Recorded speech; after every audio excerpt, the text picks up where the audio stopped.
پیغمبر صلى الله عليه وآله وسلم دي إيدي دعاتير: اللهم إني أعوذ بك من علم لا ينفع وعمل لا يرفع ودعاء لا يسمع. يا الله خير وشي علم دكاي، قبول تجزوي عمل دكاي، وان قوين تيزوي دعاء دكاي خين زوات الله بزوا.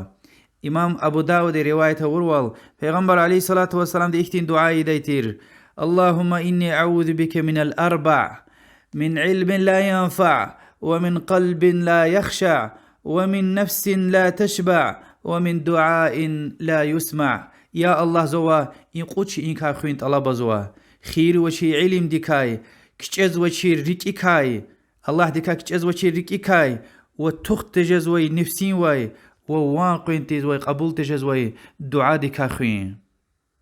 وش لهنا خير وشير علم، يعني دنيا دا أقوى علم روكي، يا دنيا دا خير وش يا آخرة تيز. أكسنا زيان زراركم ممكن، مثلا السحر، أسترولوجي وهكا.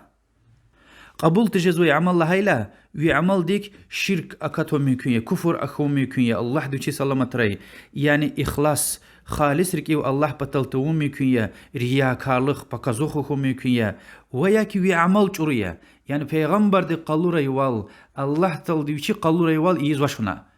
قبول تجزوي دعاء لهايلا، يعني الله تلدين أجغدك كاتنو لهايج عليا، حرام نز ولهايج عليا.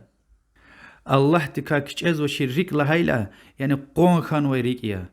آيات الحديث أرك أزو تحسير قيزوش أقوان گناه راحت نوكي، يعني مرقي قنوة تحسير قجز ما شاء الله ديوشي سلامت رأي. وتخت جزوي نفس لهايلا إيماني مصيبتها الله تلدين بلادك كتونيا، الله تلدي وش جيتاني إدن فيليج إيا تخ جزوش الله تلدين قسمت قدار دل رزي جزوش ها تختشمي.